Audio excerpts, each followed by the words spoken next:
Hey guys, welcome back. I wanted to give you guys a quick update of where I'm at with my Silverado. Got a little bit done with it this weekend. Got a few little goodies on there. Still got a little ways to go, but y'all check it out.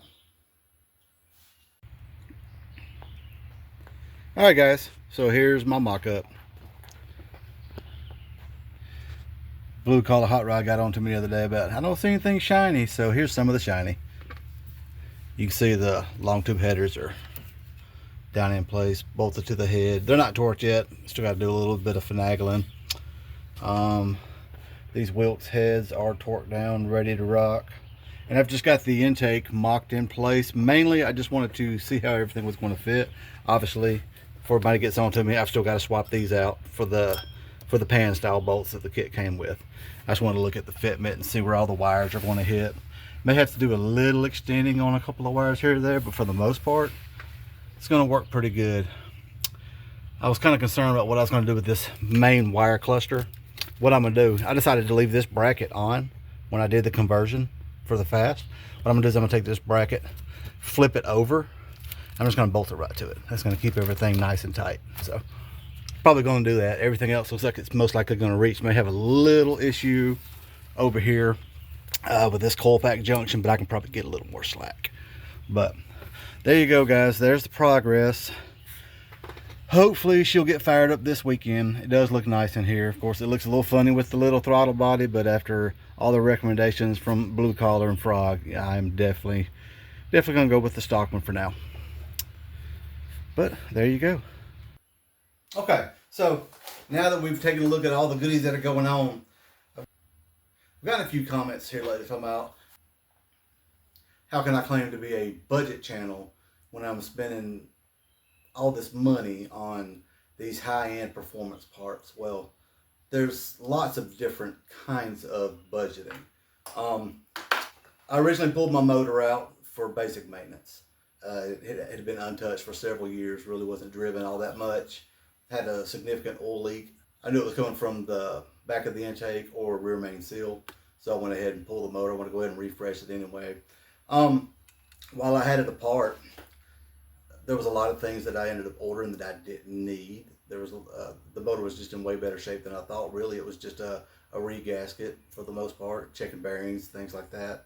So I ordered a Truck Norris camshaft. Now, camshaft was $389, give or take, and I went ahead and got the LSP half springs for the upgrade, for the extra lift. That may not have been a budget camshaft, but it was the camshaft that I wanted. That was something I firmly believe. If you're willing to work to make money, you should spend the money on what you want. I wanted that camshaft. I wanted to build my whole truck around that camshaft. In my opinion, your camshaft is the heart of the whole thing. You pick your cam and then you build everything to support it, and that's what I've done. Very next thing I got was a cold air intake. It actually went in same time I did the rebuild. My wife went down to the parts store, got me a little cheapo Spectre kit, $150. Was what it was. I'm sure I could have got something on Amazon for $20, $30 cheaper, but sometimes you don't want to wait. You just want to run down there and grab it and throw it on there. I was planning on doing the Trailblazer SS intake originally, and I started looking into the conversions and everything that I was going to need, and I had my budget sitting there somewhere around $500 is what I was looking to spend, and that is considered a budget upgrade. However, I had seen Richard Holdner's videos, and I really wanted that fast intake. So I kept my eyes open on, for deals, and I found one on Marketplace. The guy had it listed for $1,200. Didn't know till I got there that it actually came with a throttle body as well. I made a deal with him. I said, "Hey, dude, will you take $800 for it?" And he agreed. And so I drove 4.5 hours into Georgia, and he was so thrilled that I showed up. He knocked off $100. So I got the intake with a 102 millimeter throttle body for $700. Now that intake and that throttle body, by the time you pay for it, you get it from Summit and you get it shipped to your house, you're looking at $2,000. So, in my opinion, that's definitely budget friendly. The headers that I got, just recently got those on. First off, I want to say these Speed Engineering headers, I've done a lot of headers. First LS, but I've done a lot of headers in the past. And you want headers for performance. definitely. But you want headers that are going to fit. And I watched a buddy of mine, blue collar, fight with some headers over the weekend. I'm not going to mention the brand, but he fought with some headers over the weekend, and it probably took him longer just to adjust one header than it did for me to put the whole set in. So the Speed Engineering headers that I got, the kit with the Y pipe and all the collectors and everything, it's give or take 450 to 550 depending on where you got it. I got it on Facebook Marketplace, $200. Had to drive an hour to get it, hour back. So that's budget. That's $300 that I saved. Could I just these headers are considered a budget friendly header anyway, and I feel like I did pretty good with that. Now my CNC heads, the Wilkes heads that I've got, that was my splurge.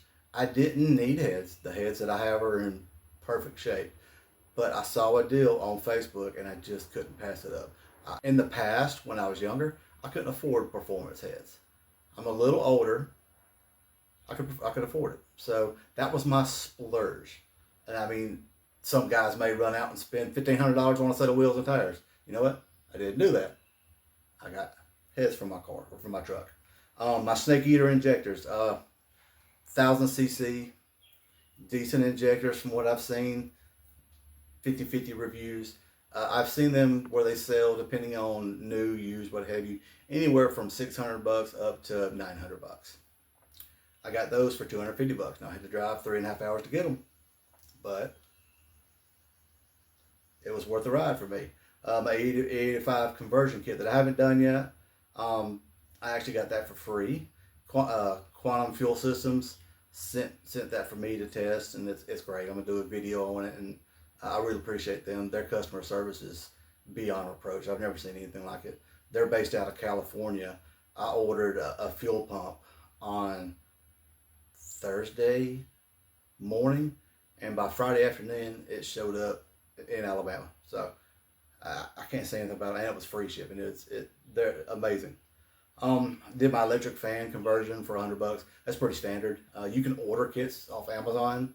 I just went to a guy who was selling some parts, got what I needed, rigged it up, repinned the computer, did it that way. And I've spent maybe $100 on brackets, hardware, extra gaskets, things like that I missed out on. And I also spent $700 with a guy on Facebook. I got a set of headers from him, injectors, and fuel rails for my fast intake. Never got it. So I have to add that $700 that I lost into my budget because we went around for months and he never sent me what I ordered. So it put me several months behind because I was naive and kept hoping that it was going to show up. Did not ever show up. So then I had to start back at square one, and that was a really good deal for the stuff that I got from him. Obviously, it was too good of a deal. But all in all, if I include the $700 mistake that I made, I've got $3,100 total in my complete build. And I've seen people spend more than that just on a set of heads. Just saying. So anybody who doesn't realize that there's more than just, you don't have to buy the cheapest crap on the market just to get a budget performance piece. Matter of fact, so many parts on the LS perform so well, you buy some of this cheap garbage to put on your vehicle, you're actually hurting yourself more than you're helping yourself. So in my opinion, I'm definitely a budget channel, but I mean, could I do some things cheaper? I'm sure I could. I'm learning. If you want me to build you a cheap Ford Mustang, I got you. But I'm still learning on this, and I do want to say I do appreciate those of you. I've made a lot of friends on here, and a lot of guys have hit me along the way. Chris over at CNC, Brian down at Blue Collar, Chris over at Frog's Garage. All these guys have basically taken me under their wing and like, okay, let me teach you how to build this LS truck. So it's been a lot of fun. And eventually, I'm gonna find these guys and we're gonna line them up and I'm gonna bust their ass. Okay, probably not. Anyway. Hopefully we'll get this truck finished up this weekend, at least get it fired up. I have to do the E85 conversion still. A few little connections here and there. Got to bend some things. Got to get some hoses. A lot of little stuff. But anyway, I just wanted to throw this out there. I do consider myself a budget channel, without a doubt. I mean, matter of fact, I haven't actually paid a dime for anything that I've got. I sold all of my old race car stuff before I ever started collecting parts. And I've been collecting parts. I mean, I started talking to Blue Collar over a year ago, and I think I was still looking for my first part then. So I've been collecting parts for over years. It's been a long time coming. But I appreciate you guys for tuning in, and hope you continue to play my videos, and I hope you continue to teach me as we go. And I feel like I've made some friends on here. If y'all want to be part of our community, just subscribe, like, share, and we look forward to hearing from you. Thanks.